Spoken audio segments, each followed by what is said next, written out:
رمضان المبارک کا آخری جمعہ جسے الوداعی جمعہ جمعۃ الوداع بھی کہا جاتا ہے.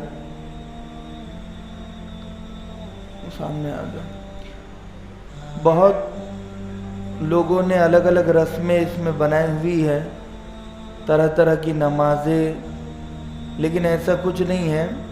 جمعہ کا دن مبارک ہے اور رمضان بھی مبارک ہے. دو مبارک چیزیں جب جمع ہو جاتی ہے تو برکت زیادہ ہو جاتی ہے. لیکن یہ جمعہ ہمارے لیے خاص اس لیے بھی ہے کہ رمضان رخصت ہو رہا ہے اور جمعہ کے دن قبولیت کی گھڑی زیادہ ہوتی ہے، اور ایسے بھی رمضان میں قبولیت کی گھڑی زیادہ ہوتی ہے، تو ہمیں اس سے فائدہ اٹھانا چاہیے. قبولیت کی گھڑی کہتے کسے ہیں کہ انسان قبولیت کی گھڑی میں نمازیں نہ پڑھے، ذکر و اذکار نہ کرے. قبولیت کی گھڑی میں انسان زیادہ تر دعائیں کرے، اپنے لیے مانگے، اپنے آل و اولاد کے لیے مانگے، اپنے اعمال کی قبولیت کے لیے مانگے. ایک ہے نماز پڑھنا اور ایک ہے نماز کو قبول کروانا. جتنا وقت ہم نماز پڑھنے میں لگاتے ہیں اتنا ہی وقت نماز کو قبول کروانے میں لگائیں. ابھی جمعہ کے لیے ہمیں کم سے کم 1 گھنٹہ لگے گا، تو ہم 1 گھنٹے کی ہماری دعا ہونی چاہیے کہ اے اللہ تو ہماری جمعہ کی نماز کو قبول کر دے، ہماری سنتوں کو قبول کر دے. ہم روزہ رکھنے میں 15 گھنٹے ہم نے لگائے ہیں، روزے کو قبول کروانے میں کم سے کم ہمارے 15 منٹ تو لگنے ہی چاہیے کہ اے اللہ ہم نے روزہ رکھا، جیسا بھی رکھا قبول کر دے.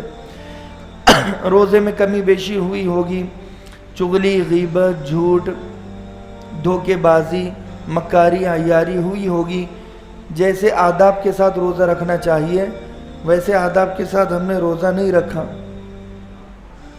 تو اے اللہ ہمارے روزے کو پھر بھی قبول کر دے.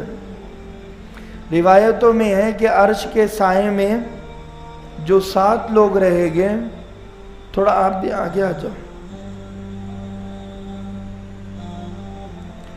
عرش کے سائے میں جو لوگ رہیں گے ان میں وہ روزے دار الگ سے ان کا انتظام ہوگا جو صحیح آداب کے ساتھ روزہ رکھتے ہیں. اللہ عرش کے نیچے ایک دسترخوان بچھائے گا اور بہترین ان کی مہمان نوازی ہوگی. ابھی جنت میں نہیں گئے، ابھی میدان محشر میں صرف حساب کتاب ہو رہا ہے امت کا، جہاں لوگ پسینے میں ڈوبے ہوئے ہیں، پریشان ہیں. وہاں پر ان لوگوں کو ضیافت سے کھانا کھلایا جا رہا ہے، مہمان نوازی ان کی جا رہی ہے. کون؟ روزے دار، جنہوں نے صحیح آداب کے ساتھ روزہ رکھا. صحیح آداب کہتے ہیں کہ اپنے زبان کا روزہ بھی رکھا، آنکھ کا روزہ بھی رکھا، کان کا روزہ بھی رکھا. لوگوں کو میں نے خود دیکھا ہے، اتنا ٹینشن آ جاتا ہے لوگوں کو روزے میں، جیسا یہ بہت بڑا احسان اللہ پر کر رہے ہیں. اتنا بڑا احسان کہ اتنا بڑا احسان کسی نے نہیں کیا. میں آپ کو بتاتا چلوں، نبیوں کا روزہ بھی اللہ پر احسان نہیں ہے. جو انبیاء نے روزے رکھے ہیں نا، وہ انبیاء نے اپنے لیے روزے رکھے ہیں. اللہ پر کوئی احسان نہیں کرتا عبادت کر کے، احسان اپنے آپ پر کرتا ہے.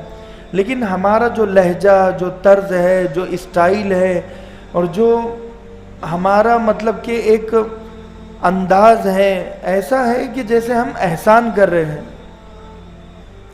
یہ انداز نہیں ہونا چاہیے، یہ انداز غلط ہے. صحابہ جب روزہ رکھا کرتے تھے، روزے میں جنگ لڑی ہے تو کتنا تذکرہ ہونا چاہیے تھا، لیکن بالکل تذکرہ نہیں ہوا.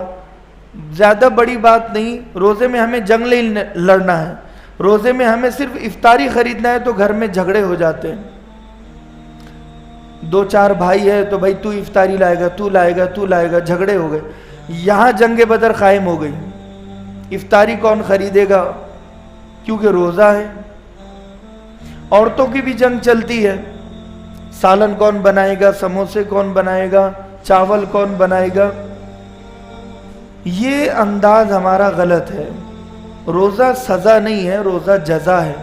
روزہ اللہ کی محبت کی علامت ہے.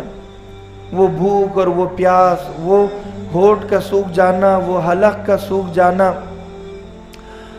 وہ ایک مزہ ہی اس کا الگ ہے، وہ میں بتا نہیں سکتا، وہ آپ سمجھ نہیں سکتے۔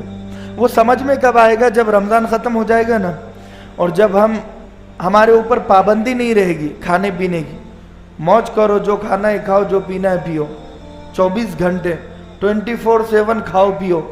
جب ہم کھائے گے پیے گے، کوئی روکنے والا نہیں ہوگا، کوئی دیکھنے والا نہیں ہوگا، کوئی ٹوکنے والا نہیں ہوگا، تو پھر ہم ترسیں گے اس ماحول کے لیے۔ ان اللہ و ملائکتہ یصلون علی المتسحرین، طبرانی کی حدیث ہے، فرمایا ہے کہ یقیناً اللہ اور اس کے فرشتے سحری کرنے والوں پر رحمت مسلسل نازل کرتے ہیں۔ دیکھو سحری کرنا تو بھوکا رہنا نہیں ہے۔ افطار کا تذکرہ کیوں نہیں کیا؟ افطار میں تو لوگ شوق سے کھاتے ہیں نا، لیکن سحری میں لوگ شوق سے نہیں کھاتے ہیں۔ سحری میں لوگ بڑے پریشان ہوتے ہیں، رات بھر جاگے، اور سحری میں بے مشکل لوگ بے چینی سے کھاتے پیتے ہیں، شوق نہیں ہوتا ہے کھانے کا۔ افطار میں کتنے شوق سے کھاتے ہیں، رات میں کتنے شوق سے کھاتے ہیں، وہ شوق سحری میں نہیں ہوتا۔ سحری میں بس بھائی 15 گھنٹے بھوکا رہنا ہے، وہ 15 گھنٹے اسے یاد رہتے، بس پانی پہ پانی، پانی پہ پانی پیتا رہتا ہے، روٹی کھا رہا ہے، چر کر کھا رہا ہے، اور موت سے لگا کر کھا رہا ہے۔ زیادہ پیاس نہ لگے ایسا کون سا آئٹم ہے وہ مجھے سحری میں کھانا ہے۔ الائچی کھا رہا ہے، لونگ کھا رہا ہے، کشمش کھا رہا ہے، انگور کھا رہا ہے، زیادہ پیاس نہ لگے، زیادہ بھوک نہ لگے، یہ سارے ٹوٹکے وہ آزماتا ہے سحری میں۔